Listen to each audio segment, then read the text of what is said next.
हरियाणा की नायब सिंह सैनी सरकार ने पैसों की कमी से जूझ रही पंचायती राज संस्थाओं को बड़ी राहत दी है।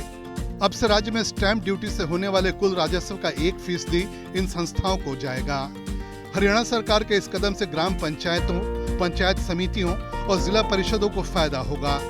इस 1% का 0.5% स्टैंप ड्यूटी ग्राम पंचायतों को, 0.25% पंचायत समितियों को, 0.25% जिला परिषदों को आवंटित की जाएगी। इस कदम से पंचायतें अपने स्तर पर विकास कार्यों को अधिक प्रभावी ढंग से संचालित कर सकेंगी। इस नीति के तहत प्रदेश की 5,388 ग्राम पंचायतों को 288.16 करोड़ रुपए, 142 पंचायत समितियों को 144.08 करोड़ और 22 जिला परिषदों को 140.18 करोड़ रुपए की धनराशि प्रदान की गई है। इस तरह कुल 572 करोड़ रुपए खर्च किए जाएंगे। इससे पंचायती राज संस्थाओं को न केवल आर्थिक स्वतंत्रता मिलेगी, बल्कि वे अपने क्षेत्रों की आवश्यकताओं के अनुसार योजनाओं का निर्माण और कार्यान्वयन कर सकेंगे। इससे विकास कार्यों की गति और गुणवत्ता दोनों में सुधार होगा। सशक्त बनकर पंचायती राज संस्थाएं स्थानीय जरूरत के मुताबिक संसाधनों को प्राथमिकता देकर उपयोग कर सकेंगी। इससे गांव के विकास में तेजी आएगी। सरकार स्थानीय परियोजनाओं को जल्द मंजूरी देगी। हरियाणा में स्टैंप ड्यूटी की दरें रिहायशी, कमर्शियल और औद्योगिक के हिसाब से अलग अलग हैं। शहरी क्षेत्रों में पुरुष खरीदार 7% का भुगतान करते हैं, जबकि महिला खरीदारों से 5% शुल्क लिया जाता है। ग्रामीण क्षेत्रों में पुरुषों के लिए दरें 5% और महिलाओं के लिए 3% हैं। संयुक्त स्वामित्व के लिए स्टैंप ड्यूटी 1% कम है। शहरी क्षेत्रों में 6% और ग्रामीण क्षेत्रों में 4%। हरियाणा सरकार की पूरी कोशिश है कि लोगों तक सरकारी योजनाओं का लाभ बगैर किसी परेशानी के पहुंचे। हरियाणा में भ्रष्टाचार पर रोक लगाई गई है। पैसा सीधे लोगों के खाते में पहुंचता है। कोशिश की गई है कि लाभार्थी और सरकार के बीच ज्यादा बिचौलिए नहीं हों। ज्यादातर लाभार्थियों तक लाभ ऑनलाइन पहुंचे। हमने पिछले 10 वर्षों में हरियाणा में सुशासन से सेवा का ये खास मॉडल ये खड़ा किया है, तैयार किया है। इससे भ्रष्टाचार के ऊपर लगाम लगी है और सरकारी योजनाओं व सेवाओं का लाभ पात्र लोगों तक वो पहुंच रहा है।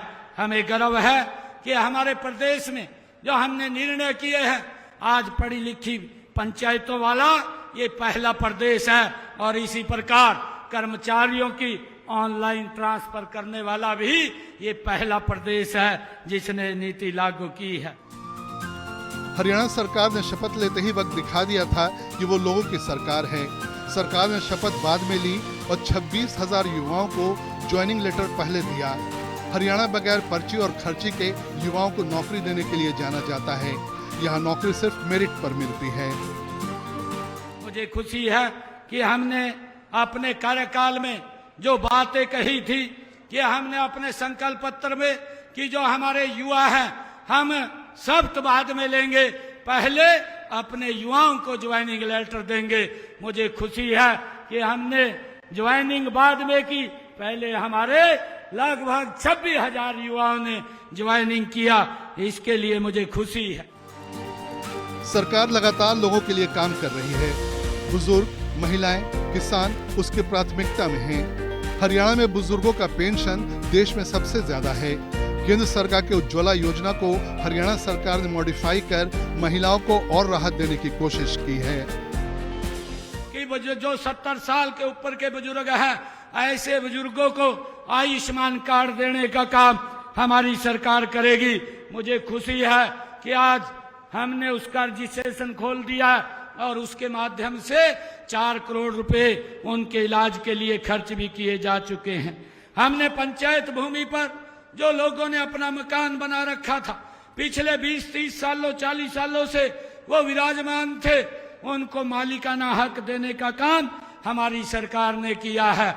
हमने जो महिलाओं से अपने संकल्प पत्र में कहा था कि जिन परिवारों की आय 1,80,000 रुपए से कम है उनको 500 रुपए का गैस का सिलेंडर देंगे। मुझे खुशी है कि हमने उनको 500 रुपए का गैस का सिलेंडर दे रहे हैं।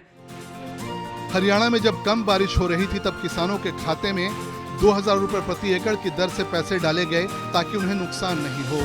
इस सीजन की शुरुआत में कई जगहों पर बारिश काफी कम हुई, किसान परेशान थे। ऐसे में सरकार ने उन्हें राहत देने का काम किया। मुझे ये भी खुशी है कि जब अभी धान की फसल में बरसात कम हो रही थी, ये हमारी सरकार ने निर्णय किया कि किसान का खर्चा ज्यादा हो रहा है, उस खर्चे को कम किया जाए और हमने 2000 रुपए प्रति एकड़ के हिसाब से वो किसान के खाते में पहुंचाने का काम हमारी सरकार ने किया है। हरियाणा सरकार ने जनता से जो भी वादे चुनाव के दौरान किए, उन्हें एक के बाद एक पूरा किया जा रहा है। नायब सिंह सैनी सरकार अपने मौजूदा कार्यकाल में आधे से ज्यादा वादे या तो पूरी कर चुकी है या पूरी करने के करीब है। ब्यूरो रिपोर्ट, हिंदी खबर।